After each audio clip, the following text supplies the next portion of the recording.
প্রায় 26,000 চাকরি বাতিল হলো। মেয়াদ উত্তীর্ণ চাকরির পুরো বেতন ফেরাতেও নির্দেশ। SSC, group C, group D, নবম, দশম এবং একাদশ দ্বাদশ শ্রেণীর শূন্য পদের নিয়োগে দুর্নীতির অভিযোগ ওঠে।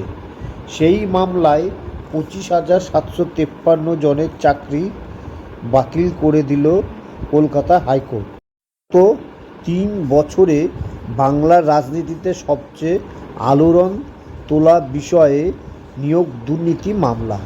স্কুলে শিক্ষক এবং অশিক্ষক কর্মচারী নিয়োগে বহু অনিয়মের অভিযোগ রয়েছে। টেট এবং এসএসসির মাধ্যমিক, উচ্চ মাধ্যমিক দুই ক্ষেত্রে রয়েছে অভিযোগ। টেট মামলায় আপাতত সুপ্রিম কোর্টে বিচারাধীন। সোমবার এসএসসির চাকরি বাতিলের মামলার রায় ঘোষণা হয়েছে কলকাতা হাইকোর্টে। বিচারপতি দেবাংশু বসাক এবং বিচারপতি মোহাম্মদ সাব্বার রশিদের ডিভিশন বেঞ্চ রায় ঘোষণা করেছে। সোমবার এসএসসি মামলার রায় ঘোষণা করেছে কলকাতা হাইকোর্টের বিচারপতি দেবাংশু বসাক এবং বিচারপতি মোহাম্মদ সাব্বার রশিদের ডিভিশন বেঞ্চ। 2016 সালের সম্পূর্ণ নিয়োগ প্রক্রিয়া বাতিল করে দেওয়া হয়েছে। এর ফলে বাতিল হয়ে গিয়েছে 25,753 জনের চাকরি। আদালত জানিয়েছে, এসএসসি প্যানেলের মেয়াদ শেষ হওয়ার পরেও যারা চাকরি পেয়েছেন তাদের সুদসহ বেতন ফেরত দিতে হবে। সুদের হার হবে বছরে 12%। 4 সপ্তাহের মধ্যে বেতন ফেরত দিতে বলেছে আদালত। লোকসভা ভোটের মাঝে এসএসসি মামলার এই রায় রাজ্য সরকারের কাছে বড় ধাক্কা বলেই মনে করা হচ্ছে। এসএসসি নিয়োগ প্রক্রিয়া অনেক ওএমআরআই শিট বা উত্তরপত্র স্কুল সার্ভিস কমিশনের ওয়েবসাইটে ইতিমধ্যে আপলোড করা হয়েছে। যেগুলি এখনও আপলোড করা হয়নি সেগুলি দ্রুত আপলোড করার নির্দেশ দিয়েছে আদালত। উত্তরপত্র জনগণ যাতে দেখতে পান সেই ব্যবস্থা করতে হবে কমিশনকে। একইভাবে আদালত জানিয়েছে, এই মামলার তদন্ত চালিয়ে যাবে সিবিআই। অতিরিক্ত শূন্য পদ তৈরির জন্য চাইলে সন্দেহভাজনদের হেফাজতে নিতে জিজ্ঞাসাবাদও করতে পারবে কেন্দ্রীয় সংস্থা। সকলের চাকরি বাতিল করা হলেও একজনের চাকরি থাকছে।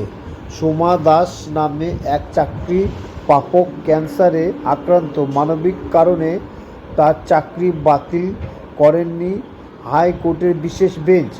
গত কয়েক বছরে বাংলার রাজনীতিতে আলোড়ন ফেলে দিয়েছে এসএসসি নিয়োগ দুর্নীতি মামলা। এই মামলার প্রথম হাইকোর্ট তৎকালীন বিচারপতি অভিজিৎ গঙ্গোপাধ্যায় চাকরি বাতিলের নির্দেশ দিয়েছিল।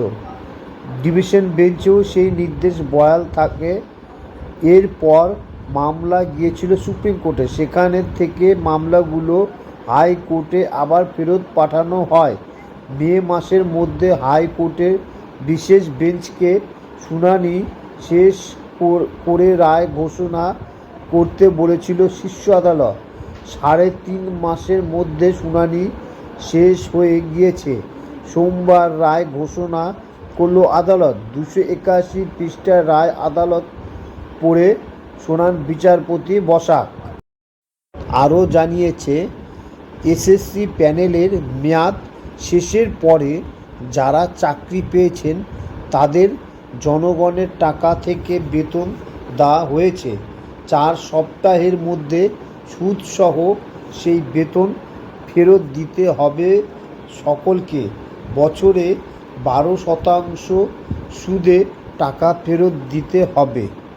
এসএসসি নিয়োগ প্রক্রিয়ায় অনেক ওএমআর শিট বা উত্তরপত্র এসএসসির ওয়েবসাইটে আপলোড করা হয়েছে। যেগুলি এখনও আপলোড করা হয়নি সেগুলি দ্রুত আপলোড করার নির্দেশ দিয়েছে আদালত। উত্তরপত্র যাতে জনগণ দেখতে পান সেই ব্যবস্থা করতে হবে। প্যানেলের মেয়াদ শেষের পরে যারা চাকরি পেয়েছেন তাদের বেতন ফেরত দিতে হবে 4 সপ্তাহের মধ্যে। শ্রী মামলায় 25,753 জনের চাকরি বাতিল করা হয়েছে। 2016 সালের প্যানেলে চাকরি পেয়েছিলেন তারা। প্যানেলের মেয়াদ শেষের পরে যারা চাকরি পেয়েছেন তাদের বেতন ফেরত দিতে হবে। এসএসসি সংক্রান্ত মূল মামলাগুলি গ্রহণযোগ্য কিনা তা নিয়ে প্রশ্ন উঠেছিল। সব মামলাই গ্রহণযোগ্য বলে মনে করছে আদালত, জানালেন বিচারপতি বসাক। মামলাকারী এবং চাকরিপ্রার্থীদের প্রবেশেও বাধা দেওয়া হচ্ছে। পুলিশে সকলকে হাইকোর্টের দরজায় আটকে দিচ্ছে। জিজ্ঞাসাবাদের পর প্রবেশের অনুমতি মিলছে। অযোগ্যদের চাকরি বাতিল এবং যোগ্যদের নিয়োগের দাবিতে 1135 দিন ধরে গান্ধী মূর্তির পদদেশে অবস্থান বিক্ষোভ চালিয়ে যাচ্ছেন চাকরিপ্রার্থীরা। দ্রুত বিচার এবং নিয়োগ চাইছেন তারা।